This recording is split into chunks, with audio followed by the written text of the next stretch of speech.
y no seas incrédulo, sino creyente. Entonces Tomás respondió y le dijo, Señor mío y Dios mío. Jesús le dijo, porque me has visto, Tomás, creíste. Bienaventurados los que no vieron y creyeron. Si en esta noche alguien les preguntara a ustedes, define en un papel la palabra duda, muy pocas personas podrían expresar realmente las implicaciones que están alrededor de esta palabra tan misteriosa. Esto es porque las opiniones acerca de la palabra duda han variado a través de toda la historia. Para muchas personas, la palabra duda o tener dudas ha representado la incredulidad pura y para otros casi ha llegado a considerarse como una blasfemia. El gran reformador, en 1525, Martín Lutero, decía que no podría él tener mayor enemigo que la duda, y le llamó el monstruo de la inseguridad, y otras veces se refirió a ella como el evangelio de la desesperación. Otras personas han aseverado que la duda es importante y es esencial para la búsqueda inteligente de la verdad. Por ejemplo, el gran escritor Tennyson escribió, existe más fe en una duda honesta, créanme, que en la mitad de todos los credos de la Iglesia Apostólica Romana.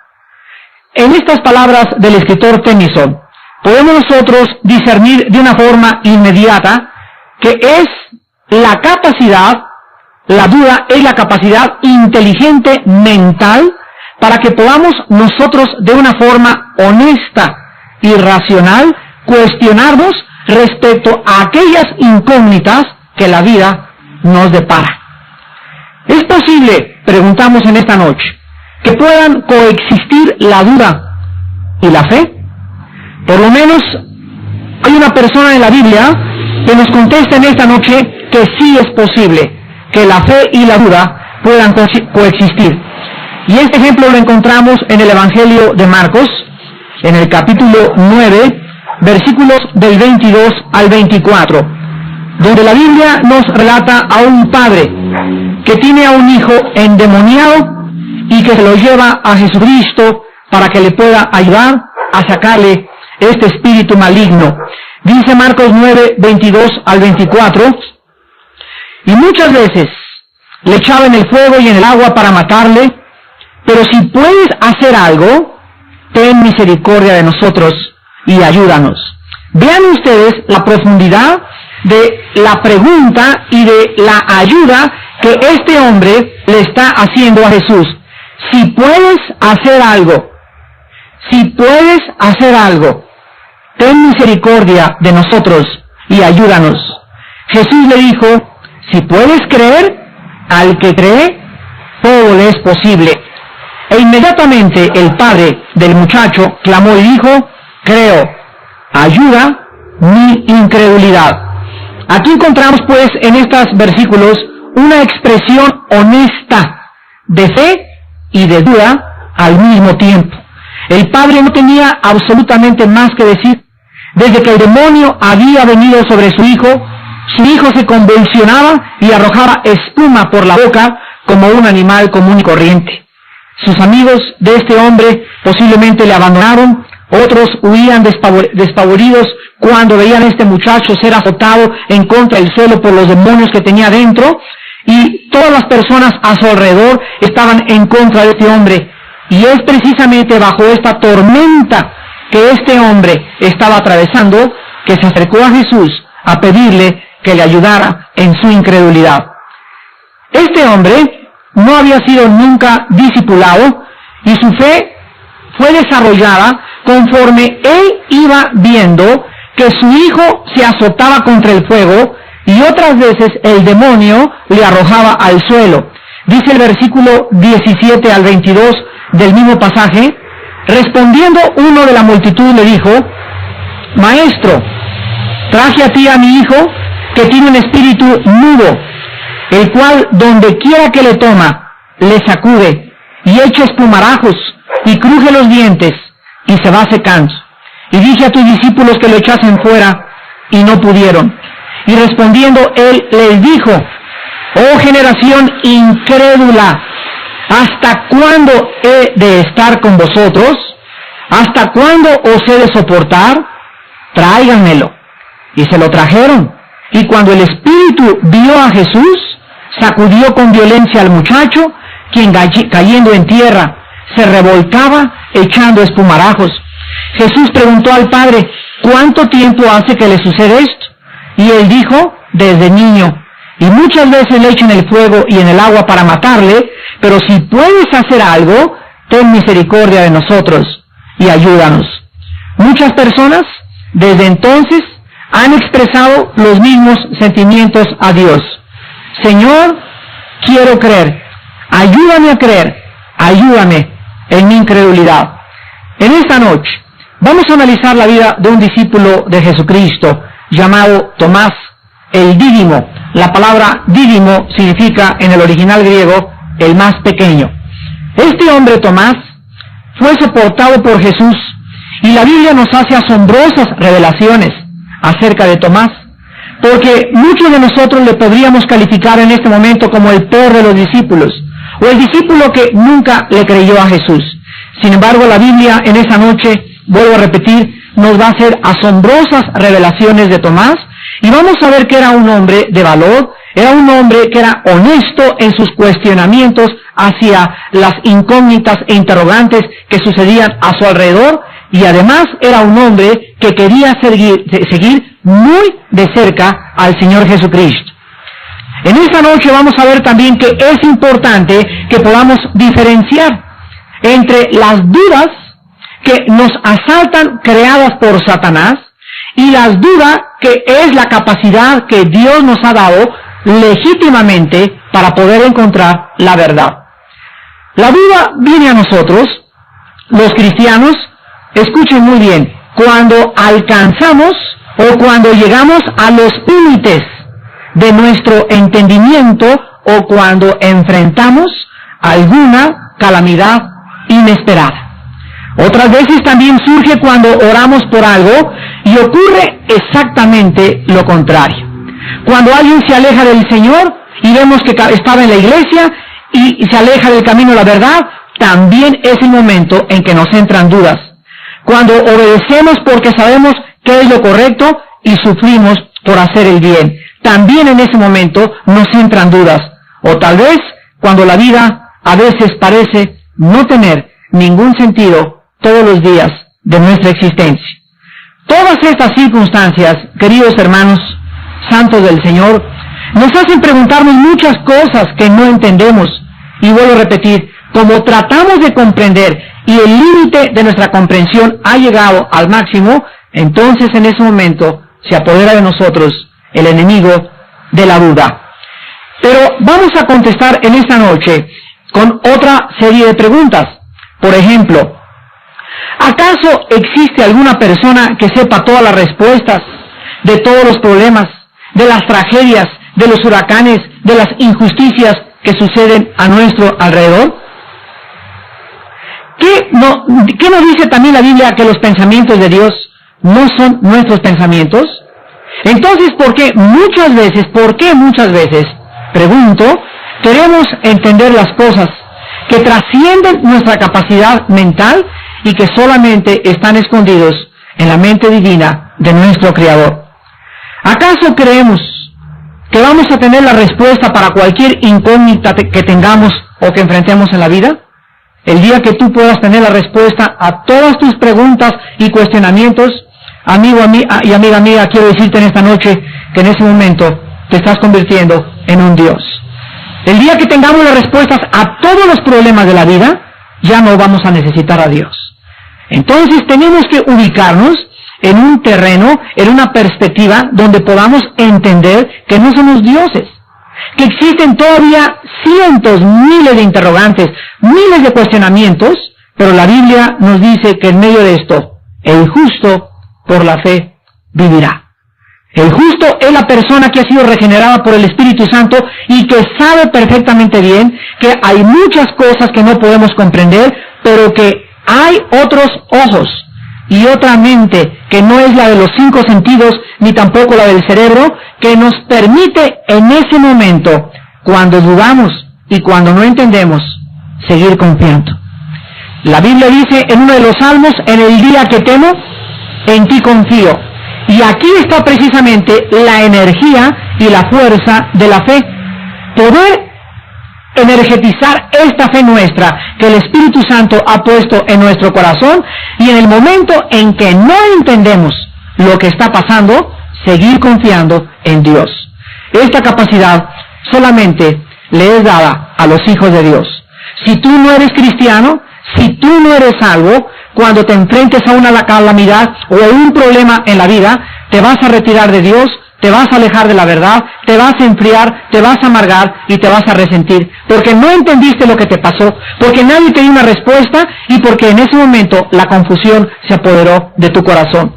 El justo por la fe vivirá. El justo seguirá confiando en Dios, y el justo encontrará que por haber confiado en Dios y haber puesto en Él su confianza, Dios le mostrará la respuesta. Dios le levantará, y Dios entonces también le dará lo que dice uno de los salmos: miren cuán grande es la bondad que Dios ha reservado para aquellos que le temen y guardan todos sus mandamientos. La duda entonces no es mala. Malo es quedarnos con la duda. La duda es la capacidad que Dios nos ha dado en nuestra mente para que continuemos investigando la verdad. Vuelvo a repetir, malo es quedarte con la duda. Por eso aquí cada noche o cada jueves tenemos un tiempo de preguntas y respuestas, porque es el tiempo en el que todas tus dudas, a la luz de la Biblia y con la capacidad limitada que Dios nos ha dado, les podemos ayudar. Pero hay tantos hermanos que llega el momento de las preguntas y respuestas y no tienen preguntas, no tienen cuestionamientos. Parecería como si durante toda la semana no han leído la Biblia, porque nunca hacen pregunta, ni tampoco tienen cuestionamientos, porque realmente no están viviendo en la palabra de Dios. El Señor Jesús tuvo un discípulo que constantemente dudó de muchas cosas, y en esta lección vamos a aprender lecciones profundas acerca de dudar. Vamos a analizar en primer lugar en esta noche el problema que tenía el discípulo de Cristo llamado Tomás. Tomás era un discípulo, fíjense ustedes, Tomás era un discípulo que le gustaba pensar mucho. Las personas que tienen muchas dudas es porque son personas que piensan mucho. Una persona que no hace preguntas, que nunca tiene cuestionamientos, es una persona, vuelvo a repetir, que no piensa mucho. Pero la persona que piensa mucho, que medita mucho y que estudia mucho la palabra de Dios, tiene que tener en la misma proporción la misma cantidad de dudas.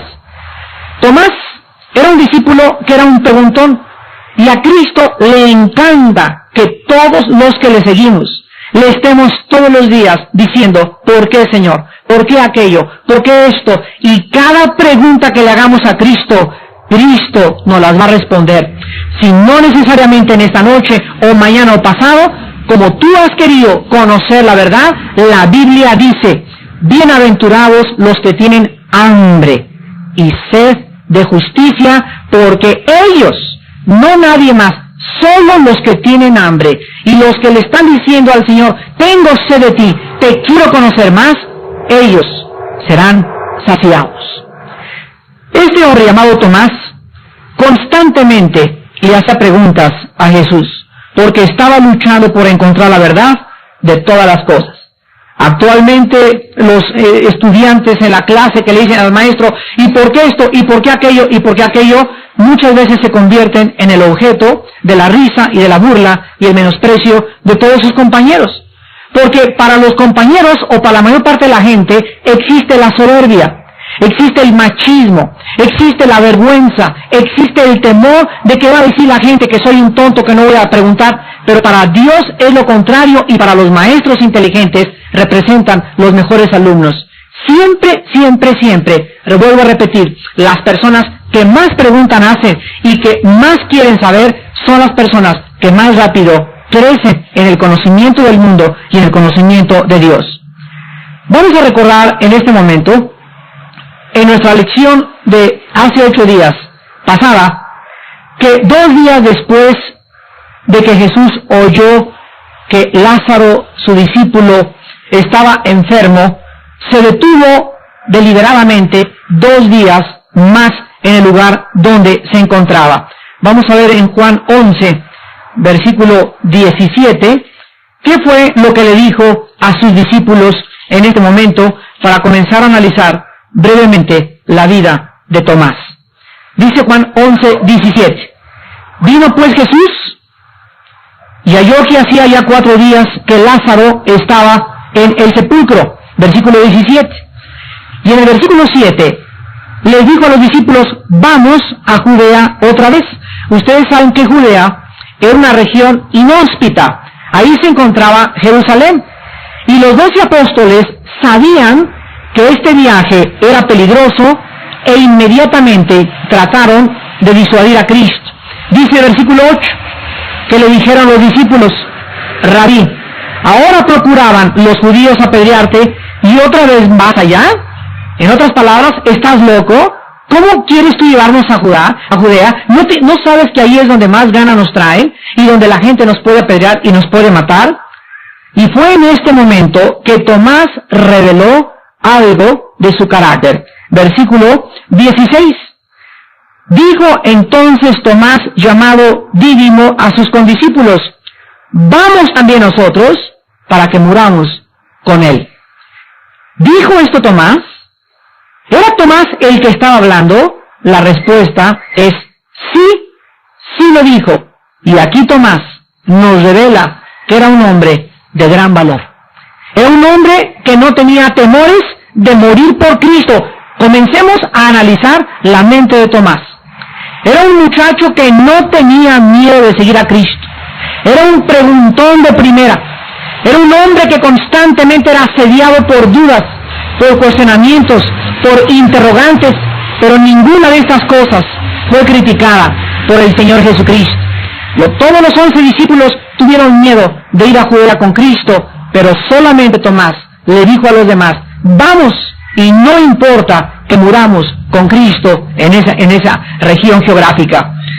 Otro incidente de la vida de Tomás en su lucha por la fe y la duda se nos revela en la última cena, en los capítulos 13 y 14 del Evangelio de Juan. Ahí estaban todos los 12 apóstoles cenando con Jesucristo. Todos estaban expectantes por ver qué cosa iba a acontecer. Todos estaban acabando de digerir la cena. Estaban comenzando a tomar el vino y lo que estaban cenando, cuando en medio de un silencio sepulcral, el Señor Jesús les dice, uno de ustedes me va a entregar. Uno de ustedes es un traidor. Uno de ustedes nunca fue salvo. Uno de ustedes ha sido un hipócrita durante estos últimos 3 años y medio. Uno de ustedes jamás ha sido cambiado y su nombre nunca estuvo escrito en el libro de la vida. En ese momento todos comienzan a ser desconcertados porque además de esta acusación que Cristo les comenzaba a hacer, Cristo en el capítulo 14 de Juan comienza a usar un lenguaje que los discípulos tampoco conocían. Y dice el versículo 1 de Juan 14, no se turbe vuestro corazón, creéis en Dios, creéis también en mí. En la casa de mi Padre muchas moradas hay. Si así no fuera, yo le hubiera dicho, voy pues a preparar lugar para ustedes.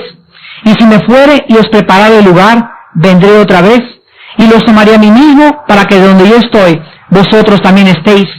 Y sabéis a dónde voy, y sabéis el camino. Ustedes se imaginan en el corazón y en los zapatos de estos discípulos oír a Cristo mencionar que ya se iba. Imagínate a Juan preguntándole a Pedro, ¿qué, a dónde se va? ¿A Tasco o se va a Cuautla? ¿Cuándo va a regresar? ¿Cómo que en la casa de su padre hay muchas casas? Nunca hemos visto al Padre, nunca hemos visto las casas, siempre hemos dormido en el suelo, debajo de los árboles, a la intemperie, donde nos agarre la noche. ¿De qué está hablando Cristo? ¿Qué cosa nos quiere decir? Pero a través de todas estas dudas, mis hermanos, ninguno de los discípulos le cuestionó más que Tomás. Dice el versículo 5, otra vez Tomás es el único que se atreve y tiene el valor de decir, no entiendo lo que estás diciendo. Señor, no sabemos a dónde vas. ¿Cómo pues podemos saber el camino? ¿Por qué los otros 11 discípulos no le dijeron lo mismo? ¿Por qué era siempre Tomás el preguntón? ¿Por qué era siempre Tomás el que cuestionaba? ¿Por qué era siempre Tomás el que le dijo en ese momento: no, yo no entiendo nada de lo que me estás diciendo? ¿De qué camino estás hablando? ¿Cómo podemos saber qué camino? ¿Cómo que? Y en ese momento, gracias a la pregunta, a la duda y al valor de Tomás, Jesús les contesta en el versículo 6: yo soy el camino, la verdad y la vida. Nadie viene al Padre sino por mí. Pongan en este momento a echar a andar su mente. Si leemos Juan 14, del 1 al 4, y no estuviera el versículo 5 como un paréntesis, Jesús no hubiera contestado la pregunta número 6. ¿Ya? ¿Lo captaron? Gracias a la intervención, a la oportuna intervención e interrupción de un discípulo valeroso, de un discípulo hambriento y sediento de conocer la verdad, Jesús contestó en el versículo 6: yo soy el camino y la verdad y la vida. Nadie va al Padre más que a través de mí. Ahora bien, después de la crucifixión de Cristo, Tomás tenía todas las dudas del mundo. Tomás era el único que nos podemos imaginar debajo de un árbol, alejado de todos los discípulos, comenzando a ser sacudido fuertemente por su fe, por sus dudas y por todas las cosas que habían pasado en Jerusalén. Tomás de repente hubiera parecido que no había ni encontraba piso que lo sostuviera para continuar apoyándose y poder continuar defendiendo la verdad. Vamos a preguntarnos algunas de las cosas que Tomás, después de la muerte de Cristo, comenzó a cuestionar en su corazón. Por ejemplo, Tomás comenzó a preguntarse: ¿sería Jesús el Mesías? Entonces, ¿por qué se dejó crucificar? ¿Por qué su padre, que le quería y que le envió al mundo, permitió que lo mataran? ¿Por qué no lo salvó su padre? ¿Por qué Jesús no usó su poder en contra de sus enemigos? ¿Por qué si levantó a Lázaro de entre los muertos, por qué no se esclavó la cruz, bajó y acabó con todos los enemigos? Todas estas interrogantes circulaban y circulan en las mentes de muchas personas que todavía no entienden el plan completo y total de Dios. Por 3 días los apóstoles estaban desconsolados, estaban llorando. No era cierto, no era el Mesías Jesús. Tal vez nos equivocamos, tal vez cuando lo crucificaron ahí acabó todo. Estaban desconcertados, llenos de dudas. Y en medio de todo este mare magnum y tormenta intelectual y espiritual y desconsuelo y desánimo, pasa algo extraordinario en la vida de todos ellos. En Juan 19, versículo 21, la Biblia dice: dijeron a Pilato los principales sacerdotes de los judíos que no era realmente el título que le habían puesto Jesús Nazareno. Y entonces todos los que estaban ahí, dice el versículo 20, cuando leyeron el título que estaba escrito sobre la cruz de Cristo, donde el lugar había sido crucificado, estaba cerca de la ciudad, y el título estaba escrito en hebreo, griego y en latín. Cuando le pusieron este título a Cristo arriba de su cruz, en 3 idiomas, en hebreo, en latín y en griego, el título era Rey de los Judíos. Y cuando Pilato se dio cuenta que habían hecho esto, llegaron a reclamarle que por qué le había puesto el título del Rey de los Judíos. Y cuando Pilato lo dijo, lo que está escrito, escrito está, y déjenlo así. Los discípulos se comenzaron a cuestionar por qué entonces Jesús había sido llamado el Rey de los Judíos. Pero, días más tarde, cuando estaban todos reunidos, regresamos a Juan, capítulo 20, y encontramos que dice la Biblia, en el versículo 19, que cuando llegó la noche de aquel mismo día, el primero de la semana, estando las puertas cerradas en el lugar donde los discípulos estaban reunidos, ¿por qué cosa dice? Miedo de los judíos. El estado emocional de los discípulos de Cristo era de temor. Vino Jesús y puesto en medio les dijo, paz a vosotros. Y cuando les hubo dicho esto y les mostró las manos y el costado, los discípulos se regocijaron viendo al Señor. Entonces Jesús les dijo otra vez, paz a vosotros. Como me envió el Padre, así también yo los envío. Y en el versículo 24, la Biblia dice, pero Tomás, uno de los 12 llamado Dídimo, no estaba con ellos cuando Jesús vino. La pregunta en esta noche es la siguiente, ¿por qué Tomás fue el único que no estaba reunido con los discípulos temerosos y cerca del acontecimiento más extraordinario que revolucionó sus vidas para siempre? Tenemos dos respuestas en esta noche, dado el carácter de Tomás. Una, Tomás tenía más valor de estar afuera, a la intemperie, y no tenía miedo que lo capturaran a pesar de sus dudas y de sus cuestionamientos. Tomás tal vez estaba debajo de un árbol tratando de que de alguna forma Cristo se pudiera manifestar a él. Sin embargo, cuando los discípulos se acercaron a Tomás y le dijeron que habían encontrado al Maestro, que habían encontrado, dice el versículo 25, le dijeron los otros discípulos, al Señor hemos visto, Tomás les contestó, si no vieren sus manos la señal de los clavos, y metieron mi dedo en el lugar de los clavos, y metieron mi mano en su costado, ¿qué dijo Tomás? No voy a creer. La única forma que Tomás podía creer era físicamente viendo al Señor Jesucristo. ¿Podemos culpar en esta noche a Tomás? ¿Habrá alguna persona en esta noche que repita las palabras de Tomás y basado en esto diga, yo soy como Tomás, hasta no creer? Y Cristo le concede los deseos de su corazón a Tomás. Versículo 26 al 28. 8 días después, estaban otra vez los discípulos dentro y con ellos Tomás. Llegó Jesús, estando las puertas cerradas, y se puso en medio y les dijo, paz a vosotros. Luego dijo a Tomás, pon aquí tu dedo y mira mis manos. Acerca tu mano y métela en mi costado, y no seas incrédulo, sino creyente. Cristo le contesta a Tomás sus deseos, Cristo satisface los deseos de Tomás, pero al mismo tiempo, Cristo le da una advertencia a Tomás que se cumple en todos aquellos discípulos futuros que no tendrían la excusa de no creer basados en la duda e incredulidad de Tomás. La bendición que Dios extiende para todas aquellas personas que los que no, bienaventurados son los que no ven y los que creen, es para nosotros los que hemos alcanzado las postrimerías o la antesala de los últimos siglos de la iglesia cristiana. Aquí es maravilloso ver que Jesús le permite esto porque sabía que Tomás era un muchacho honesto, sincero.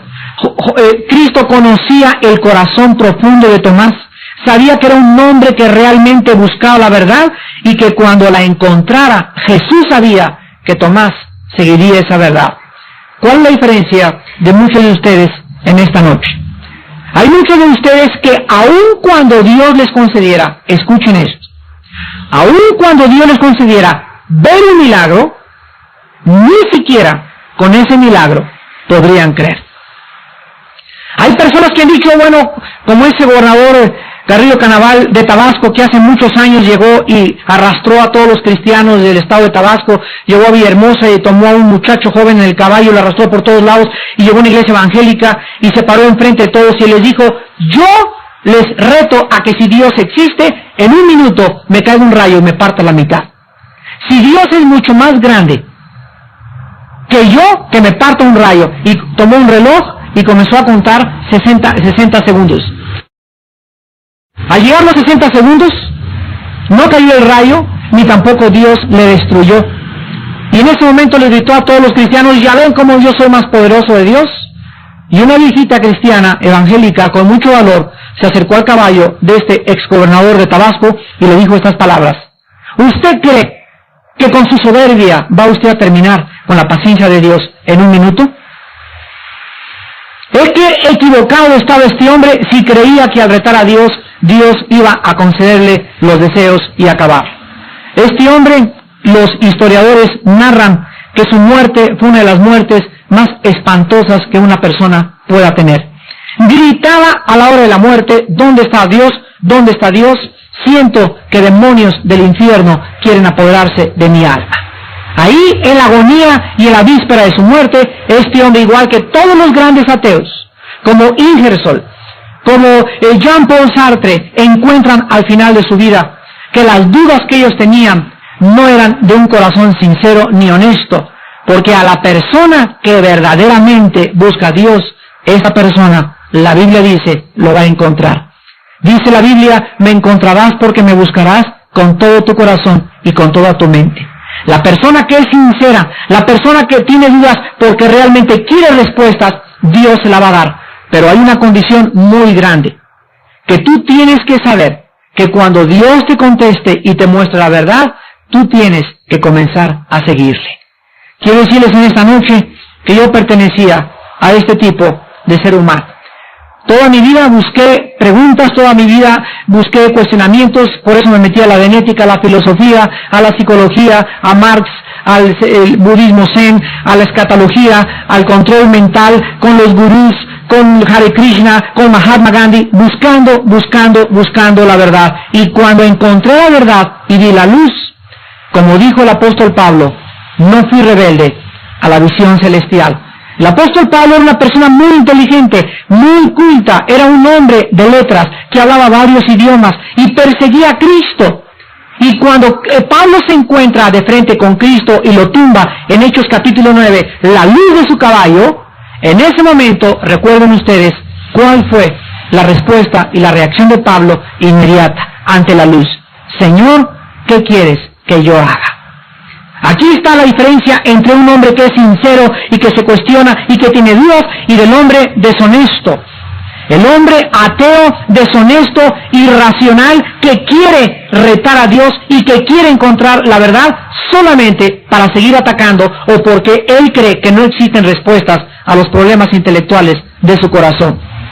Tomás pertenecía al discípulo, a la persona que busca a Dios, que tiene dudas de Dios, pero en su corazón era muy honesto porque él quería encontrar a Dios y al mismo tiempo obedecer y seguir el camino una vez que Dios se lo revelara.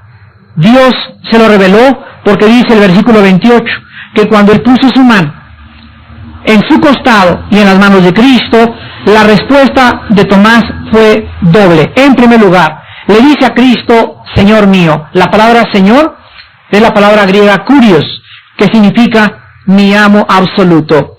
¿Estarías tú en esta noche dispuesto, si tuvieras alguna duda respecto a Dios o a la Biblia, y esta duda fuera despejada y se te entregara la respuesta, te inclinarías después de esto y le dirías a Dios: mi Señor, y lo harías a Cristo tu amo absoluto? Y en segundo lugar, ¿reconocerías tú en esta noche, si tus dudas fueran respondidas, que Cristo no solamente fue un gran hombre, sino que como Tomás le llamó y le dijo Dios? Y en esta noche, esta es la respuesta de las personas honestas y sinceras. Mi Señor, en esta noche te entrego mi corazón. En esta noche tú vas a ser el único amo que yo tenga, la única luz, la única guía que mi corazón y mi alma puedan seguir. Porque tú no fuiste un simple hombre, ni un grande intelectual, ni un grande iluminado. La Biblia dice que Tomás le llamó Dios. La secta famosa de los testigos de Jehová harían muy bien en comprender y en analizar esta verdad. ¿Por qué Tomás le llamó Dios a Cristo? Y Cristo no le dijo: no, yo no soy Dios. Cristo aceptó los dos términos, kurios, teos, Señor, Dios. Jesús le contesta y le dice: porque me has visto, Tomás, creíste. Dichosos o felices o bienaventurados, que es lo mismo, los que no vieron y creyeron. Dios en esta noche nos extiende una bendición a todos los que en el futuro, escuchen muy bien, serían sanados de sus dudas por causa de poder tocar sus heridas con las manos de la fe. Hoy no necesitamos ver a Cristo para poder creer en Él, porque la Biblia dice que si tú crees que Él murió y pagó por ti en la cruz, en ese momento, cuando tú pones tu creencia, tu fe en acción, Dios va a hacer algo en el mundo espiritual.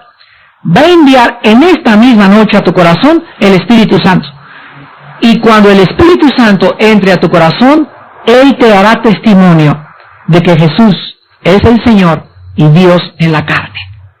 Ahora no vas a tener que verlo, dice Primera de Pedro, que le amamos sin haberle visto. Y seguimos a un hombre que nunca hemos visto.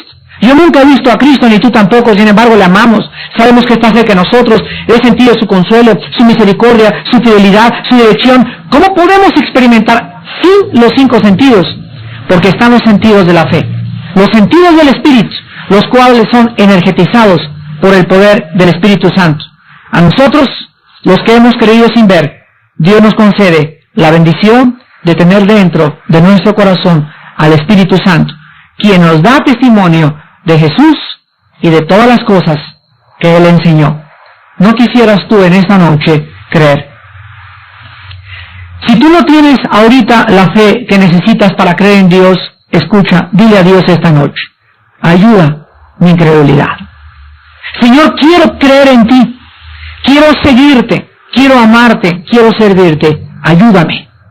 Ayúdame, porque si tú intervienes en mi vida, yo te prometo, así dile, yo te prometo, que si tú intervienes en mi vida y me quitas estas vendas y estas telarañas y estas dudas que yo tengo, yo te voy a servir. Dios está viendo tu corazón y a Él no le puedes engañar. Pero si existe este corazón en esta noche dentro de ti, Dios se va a manifestar en tu vida. Y tú lo conocerás, y conocerás la verdad, y la verdad entonces te hará libre. No es malo dudar, malo es que tus dudas sean el resultado de un prejuicio intelectual o filosófico y que te lleven a encerrarte en tu soberbia y a nunca querer ver la luz de Cristo que alumbre tu entendimiento. Les pido en esta noche que inclinemos nuestra cabeza y que aquellas personas que todavía tienen dudas y que no son cristianas, en esta noche Dios tiene el poder de concederte la capacidad y la habilidad de creer en su Hijo Jesucristo. La Biblia dice que el arrepentimiento y la fe es un don de Dios. Es Dios quien da, quien imparte, quien otorga estas capacidades del Espíritu para aquellas personas que tienen un corazón recto para con Él. En esta noche, tal vez tú seas cristiano y tienes muchas dudas, y la Biblia dice en esta noche que es normal, que es natural, que esto viene de Dios, para que a través de la investigación y del estudio de tu paciencia, de tu confianza y tu perseverancia, encuentres la verdad. No te detengas, no te desanimes, no quieras tal vez tener la respuesta esta noche. Dios conoce tu corazón. Pregúntale a Él: Señor, contéstame. Estoy confundido, estoy confundida. No entiendo esto en mi vida, no entiendo en aquello que me ha sucedido. Dime, Señor, ¿cuál es tu camino? Muéstrame, Señor, el camino. Yo sé que Jesús es el camino. Señor Jesús, revélate a mi vida. Y en esta noche, invita a Jesucristo a tu corazón. Amigo que nos visitas, amiga que nos visitas, o tal vez tú eres un cristiano que has tenido dudas por muchos años, no han sido respondidas y te has endurecido en contra de Dios. No dejes de seguir buscando a Dios, no dejes de seguir estudiando la Biblia, no dejes que ninguna duda detenga tu crecer y desarrollo en Cristo, porque Él te ha prometido que vas a conocer la verdad tarde o temprano. Y ahí desde tu lugar dile al Señor: mi Señor y mi Dios, ayúdame a creer en ti. Ayuda mi incredulidad, porque quiero decirte que si tú me ayudas, me voy a entregar totalmente. Te voy a servir con todo mi corazón. Y no va a haber nadie más en mi vida más que tú, Señor Jesús, a que consagre todo lo que yo tengo y todo lo que yo soy. Creo que tú eres el Cristo, el Hijo del Dios viviente, que no solamente fuiste un gran personaje de la historia o un gran hombre iluminado, sino que tú, Jesús, fuiste Dios en la carne, que viniste a este mundo a pagar en la cruz la cuenta de mis pecados, que diste tu sangre por mis pecados y que a los 3 días te levantaste entre los muertos. En esta noche te recibo en mi corazón como mi Señor y mi Dios, y te pido que me fortalezcas y me continúes ayudando en mi incredulidad. En el nombre de Jesús. Amén.